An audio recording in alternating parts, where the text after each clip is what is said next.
SSC GD और Uttar Pradesh police constable भर्ती 2024 की इस रीजनिंग क्लास में आपका स्वागत है। अगर आप हमारे चैनल पर नए हैं तो इस चैनल को सब्सक्राइब और फॉलो जरूर कर लीजिएगा, जिससे आपको ऐसी वीडियो लगातार मिलती रहे। आज का हमारा टॉपिक है श्रृंखला परीक्षण या सीरीज टेस्ट। आज ये हमारा दूसरा पार्ट है।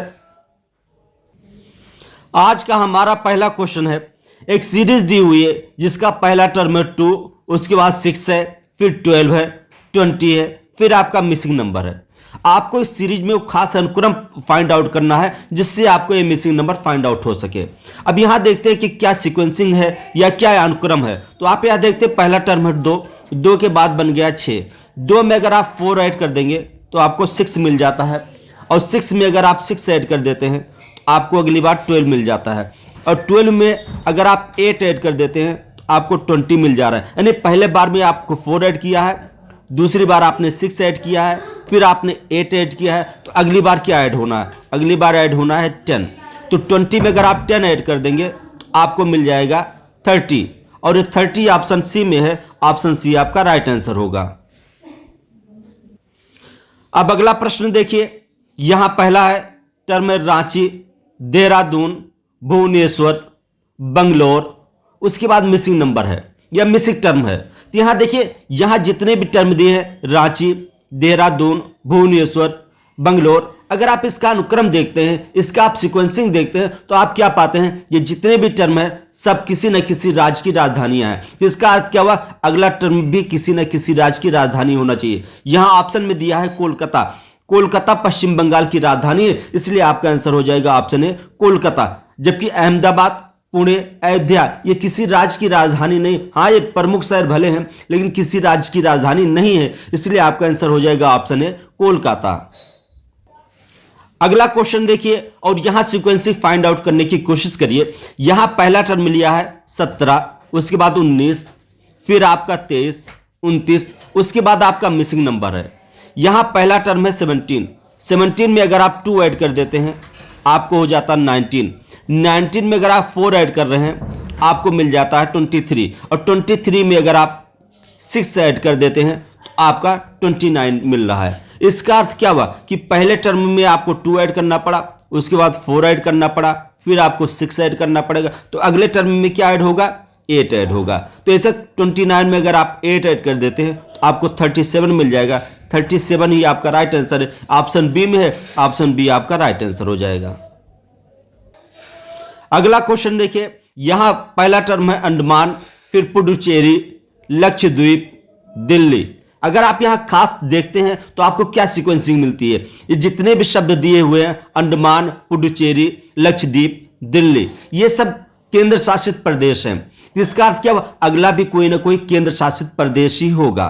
तो अगर आप यहां ध्यान से देखते हैं तो यहां ऑप्शन ए दिया है दादर नगर हवेली, ये एक केंद्र शासित प्रदेश है। तो अगला आपका आंसर हो जाएगा ऑप्शन ए दादर नगर हवेली। जबकि आप देखिए गोवा, बिहार, उत्तर प्रदेश ये तीनों राज्य हैं, जबकि दादर नगर हवेली केंद्र शासित प्रदेश है। तो यहां आपका उत्तर हो जाएगा ऑप्शन ए दादर नगर। अब आप अगला प्रश्न देखिए, यहां दिया हुआ है प्याज, लहसुन, गाजर, चुकंदर। यहां भी जितनी वस्तुएं दी हैं सभी के सभी खाद्य वस्तुएं हैं। इसका मतलब क्या है? अगली वस्तु भी खाद्य वस्तु ही होगी।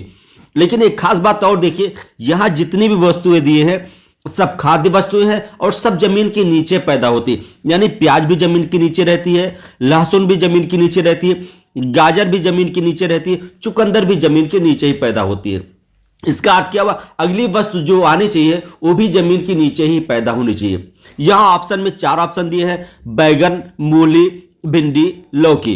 यहां आप देखिए बैगन है, भिंडी है, लौकी है, ये सब जमीन के ऊपर पैदा होते हैं, जबकि मूली कहां होती है? जमीन के नीचे पैदा होती है। तो यहां आपका राइट आंसर हो जाएगा ऑप्शन बी मूली। अब अगला प्रश्न देखिए, यहां क्वेश्चन में पहला टर्म मिल दिया है 9, फिर आपका 16, फिर आपका 36, फिर 25। अगर आप इन टर्म को देखते हैं तो पहले टर्म बढ़ रहा है, फिर अचानक घट गया।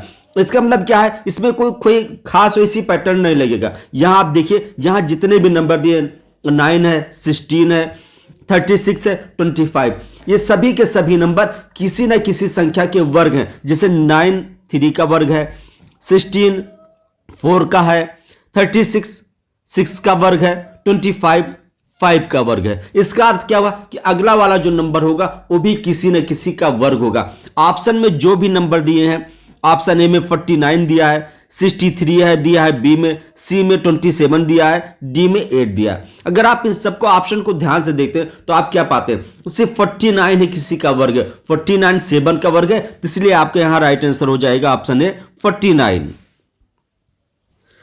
अगला प्रश्न देखिए, यहां पहला दिया आप टर्म दिया है जनवरी, मई, अगस्त, अक्टूबर। अगर आप इस क्वेश्चन को ध्यान से देखते हैं और उसकी सीक्वेंस फाइंड आउट करने की कोशिश करते हैं तो आपको क्या पाते हैं, यहां जितने भी शब्द दिए हैं सब एक महीनों के नाम है, अंग्रेजी कैलेंडर के महीनों के नाम है। और खास बात यह भी है कि यहां जितने भी महीने दिए हैं यानी जनवरी, मई, अगस्त, अक्टूबर, इन सभी महीनों में जो महीना के दिन होते हैं उस महीने में 31 दिन होते हैं। जनवरी में भी 31 दिन होता है, मई में 31 दिन होता है, अगस्त में भी 31 दिन होता है और अक्टूबर में 31 दिन होता है। इसका अर्थ क्या हुआ, जो अगला वाला महीना आना चाहिए उसमें भी 31 दिन ही आना चाहिए। यहाँ ऑप्शन भी दिया है, ए सितंबर, बी जून, सी मार्च और डी नवंबर। यहाँ सितंबर, जून, नवंबर महीने में 30 दिन होते हैं जबकि मार्च में 31 दिन होते हैं। यहां आपका राइट आंसर हो जाएगा ऑप्शन सी मार्च।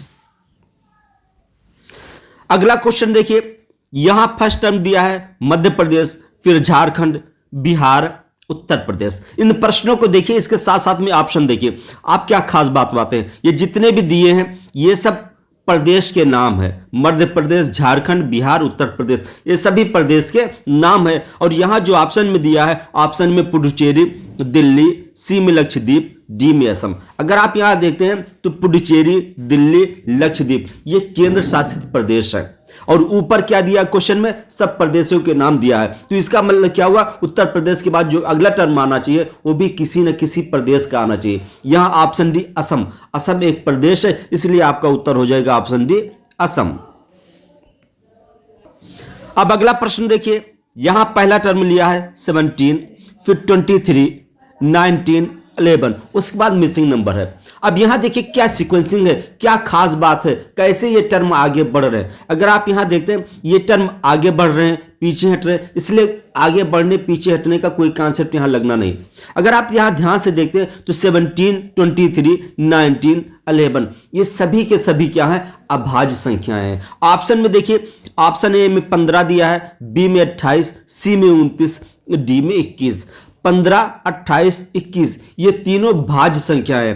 15 3 से कटता, 5 से कटता, 28 60 से, 2 से, 4 से कट रहा है, 21 भी 7 से कट रहा है और 3 से कट रहा है। इसका मतलब 15, 28, 21 भाज्य संख्या है। जबकि 29 देखिए, 29 किसी भी संख्या से नहीं डिवाइड हो रहा है, 29 क्या है, एक अभाज्य संख्या। ऊपर अभाज्य संख्याओं की श्रृंखला दी हुई है, अगला टर्म भी अभाज्य संख्या होगा, इसलिए आपका आंसर हो जाएगा ऑप्शन सी 29।